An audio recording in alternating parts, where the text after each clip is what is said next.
Donc, comme je vous le disais, donc, elle a accepté toutes les formes de pratique. Il n'y avait pas de pratique rigide pour elle au niveau spirituel.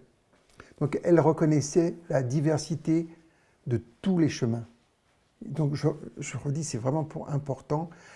Pour elle, c'est la sincérité du cœur qui prime sur la forme extérieure. C'est pour ça que je me suis laissé un peu avoir, parce que quand je voyais les autres qui étaient voilà, dans les rituels, puis c'est long, en plus, c'est long. Mais bon, c'est pareil dans les dikrs, voilà, quand il y a les sourates. Alors, quand vous êtes dans les sourates, c'est bien. Quand vous êtes dans le japa, c'est la répétition des noms divins. Donc on retrouve toujours les mêmes pratiques. Je veux dire, les rosaires. Alors moi, je suis plus Thérèse de Lisieux, une prière efficace qu'un rosaire. Donc, la petite citation, ce qui est nécessaire pour chacun, c'est ce qui le mène à lui. Il n'y a pas une seule voie, mais une infinité de manières d'aller vers Dieu. Là, totalement en accord, totalement, voilà. Là, je suis en adéquation totale avec ça. Ce qui n'empêche pas d'avoir une voie, c'est ce qu'elle explique. Parce qu'on a besoin d'être aidé, on a besoin d'être guidé, on a besoin des religions. Je veux dire, tout est juste en Dieu. Voilà. Mais ce n'est pas exclusif, c'est ça. C'est inclusif. Dieu, il inclut. L'homme, il exclut. Bon. Donc, elle encourageait quand même certaines pratiques, comme donc la répétition des noms de Dieu, japa en sanskrit, la méditation, dhyana, et le service désintéressé, seva, c'est très important. Donc, et ça, elle disait, c'est à chacun de vous de voir ce qui vous correspond. Même là-dedans, elle disait, mais vous voyez ce qui vous correspond et faites-le. Une citation, « Suis la voie de ton cœur, reconnais comme juste. » Donc, suis la voie de ton cœur qui reconnaît comme juste. C'est ton cœur qui doit t'indiquer.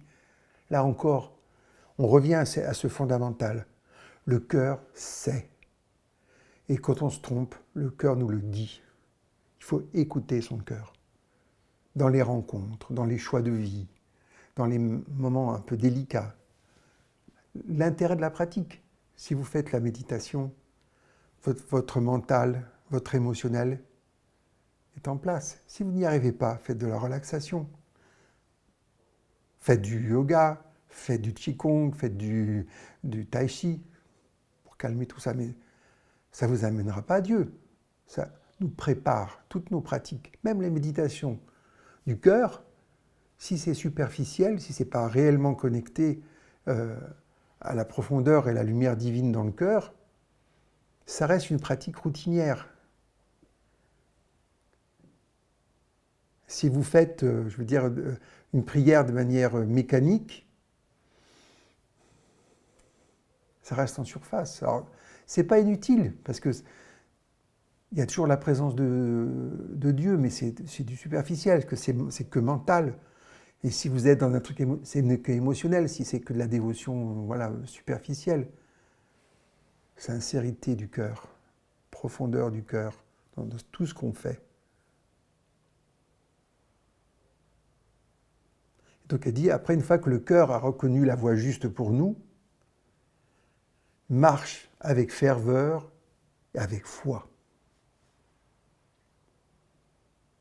Donc, pour revenir à elle, Mahananda disait, mettez du cœur dans votre pratique, et elle encourageait les gens à aller à l'intérieur, alors que souvent, vous voyez, les rituels nous mettent sur l'extérieur.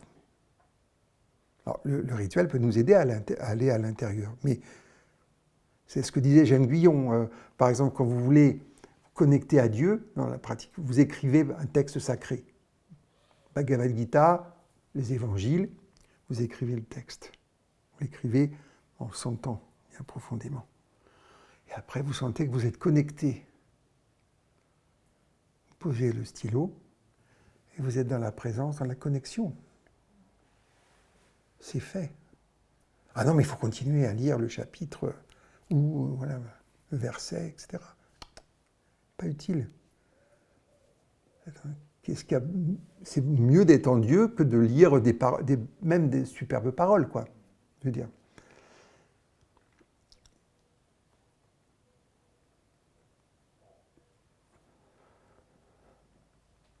Donc, la pratique, pour elle, permet d'accéder à la conscience de Dieu. Et donc, elle déconseillait d'avoir des pratiques mécaniques.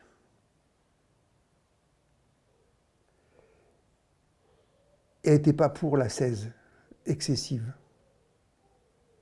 Elle dit, l'ascèse excessive, c'est l'ego qui le fait, qui le veut. Alors vous me direz, mais alors, elle-même mangeait pas. Est-ce que c'était une ascèse? Pas du tout. C'était pas une ascèse. Elle oubliait, elle n'avait pas besoin de manger. Bon, voilà, pendant des mois, elle mangeait pas. Puis elle mangeait comme un ogre à d'autres moments. Je veux dire, c'était très spontané, je veux dire. Et pour elle, les pratiques spirituelles, c'est la quête de l'unité divine. Des fois, on est dans une pratique, on ne sait plus pourquoi. Ce que je dis des fois à mes frères et sœurs musulmans, je leur dis, mais vous vous souvenez quand même que vos 5 prières, elles doivent en valoir 50. Vous imaginez faire 50 prières par jour? Alors on dit que c'est une faveur qu'on a faite, qu'elle n'avait pas besoin d'en faire 50 et que 5 en valaient 50. Mais qu'est-ce que ça veut dire 50? C'est toujours avec Dieu. Ça veut dire que les 5 prières, elles doivent être tellement faites en profondeur, à 5 moments précis de la journée, que ça remplit toute notre journée, toute notre nuit. C'est comme la prière méditation du Sage Marg, où on fait la prière, qui doit nous connecter toute la nuit au divin. Et le matin, on se réveille, première chose qu'on fait, méditation. C'est-à-dire, on reprend ce qui s'est passé dans la nuit, c'est la première action, première connexion. Ça veut dire qu'on va vivre dans ce qui est appelé le souvenir constant, ou la présence, toute la journée. Et c'est là, en toile de fond, là, on fait des choses, en surface, et à la base continue qui est là, c'est cette présence. Mais à partir du moment où il y a cette présence en continu, tout ce qui se passe en surface ou en profondeur est relié à la présence. C'est dans ce sens-là où la libre volonté va vers Dieu. Il n'y a pas de choix. C'est-à-dire que c'est imprégné de la présence. Et donc ça a tous les effets que ça doit sur nous et notre entourage, sur nos actions. On parle d'action sans action, comme les taoïstes, la non-action, l'action, voilà. Vous veillez, bon, très bien. Mais qu'est-ce que ça veut dire? C'est pas quelque chose d'intellectuel. C'est connecté au souffle divin et qui anime nos vies. Et à la Zendel, ça nous émerveille. Parce que c'est là, ce que je disais, je suis âgé, je disais, mais je veux dire, à un certain âge, on a fait le tour un peu de la question et puis on a tendance à radoter, quoi. Donc on dit la même chose, on fait la même chose, on a des rituels, on a du mal à bouger, voilà. La vie, elle devient fade, inintéressante. Alors que si vous laissez le divin, la présence aux commandes, qu'est-ce qui va se passer ensuite? Alors oui, mais que des bonnes choses. Non, tout. Voilà, et je trouve qu'il y a ce côté d'innocence, d'émerveillement qui doit continuer mais jusqu'au bout. Qu'est-ce que réserve la vie? Même vous avez une difficulté. Voilà. Quand tout se passe bien, presque on fige le moment et voilà. On ne vit plus en réalité, hein, on est déjà mort. Non, ce qui est intéressant, c'est qu'est-ce que le divin nous propose, nous fait venir, des bonnes choses, des moins bonnes choses, des catastrophes, etc. Et puis Baboudji nous dit, et Malanda nous dit, mais ce sont des bénédictions. Alors, des fois on a du mal à percevoir les bénédictions, mais c'est intéressant, Parce que c'est un moyen d'exprimer Dieu au quotidien et de voir quelle solution il va trouver, quel état ça va produire, quelle transformation va s'opérer. Parce que vous savez ce qu'elle a dit, hein, on est sur Terre pour réaliser le soi, pour réaliser Dieu. Et pas autre chose. Et donc, vous pouvez aller jusqu'au bout de votre vie et garder cette innocence, cet étonnement de jeunesse. C'est ça la dimension d'éternité. Et elle disait que chaque tâche quotidienne, pour ça le seva, le service, peut être sanctifiée. Et ça rejoint un peu Mère Teresa de Calcutta. Moi, j'aime cette idée. Bon, elle travaille dans les bidonvilles, dans les mouroirs, etc. Et puis le noviciat, je crois, pour les petites sœurs, c'est 9 ans, je crois, comme ça. 9 ans de noviciat. Et elles passent, si elles sont encore capables, dans ces circonstances, d'être dans la joie du Seigneur. Et là, elles deviennent sœurs à part entière, plus des novices. Dans la joie du Seigneur. Donc, elle encourageait non pas la dévotion un peu superficielle, mais une dévotion authentique, qui ne se limitait pas donc, à des heures de méditation ou de rituels, mais qui imprégnait donc chaque action de la vie. C'est ça qu'il faut observer dans nos vies. Et donc, ça demande d'être attentif et de voir l'intention que l'on met dans les choses, dans les gestes. Donc une observation quand même tranquille mais réelle. Donc, d'où la conscience. Donc c'est l'intérêt, vous voyez, de l'observateur. Si vous êtes sur vous-même en train de comptabiliser, ben c'est difficile. Si vous êtes dans cette dimension un peu en recul, et c'est la dimension cosmique du cœur, le deuxième niveau du cœur, vous voyez. Et si vous n'êtes pas dedans, ben c'est facile. Au moment où vous voyez que vous n'êtes pas dedans, ben, allez-y, vous mettez dedans. Et on fait des allers-retours tous, hein, c'est normal. C'est ça l'apprentissage. Donc pour elle, chaque moment est de vie est une opportunité de transformation et surtout d'union à Dieu. Et qu'il s'agisse donc de travailler, de se reposer ou de parler.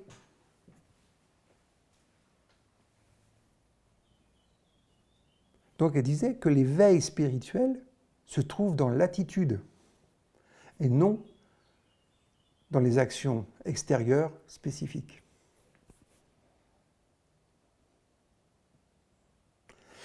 Et aussi, ce que j'ai énormément apprécié chez elle, c'est le côté de la spontanéité dans la voix. Il y a quelque chose de jaillissant, spontané. C'est cette fameuse innocence qu'on retrouve avec le petit Krishna et toutes les histoires de quand il est Krishna, il fait plein de bêtises, il fait plein de trucs, mais en même temps, bon, il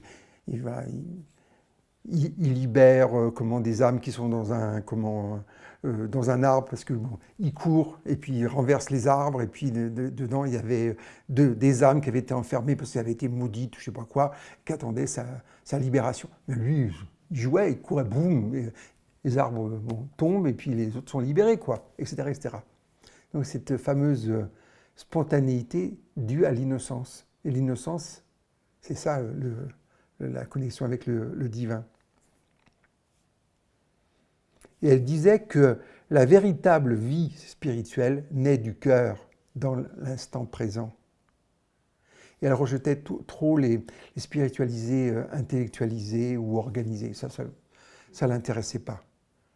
Donc une citation, « La vraie pratique est celle qui émerge spontanément du cœur.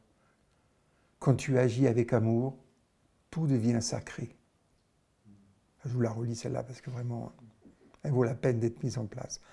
La vraie pratique est celle qui émerge spontanément du cœur. Quand tu agis avec amour, tout devient sacré. Donc c'est pour ça qu'elle insistait sur l'intention pure, l'amour sincère, et qui, pour elle, sont les clés pour recevoir la grâce divine. Et donc, elle précisait que la grâce ne peut pas être forcée par la discipline. Aucune rigueur extérieure n'amène la grâce. En gros, il faut que l'âme soit prête et ouverte. Et la grâce qui est toujours là, c'est Dieu, à ce moment-là, la fait descendre. C'est pour ça que c'est intéressant d'être en compagnie de maîtres, de saints, ou dans des lieux réellement saints, parce que ça favorise la descente de la grâce. Et quand vous avez des êtres qui sont ouverts, ceux qui sont autour en profitent. D'où l'intérêt des célébrations, des commémorations, des grandes rencontres qui permettent de recevoir la grâce par ceux qui sont ouverts à la grâce et évidemment qui ne la retiennent pas pour eux-mêmes. Ce n'est pas possible.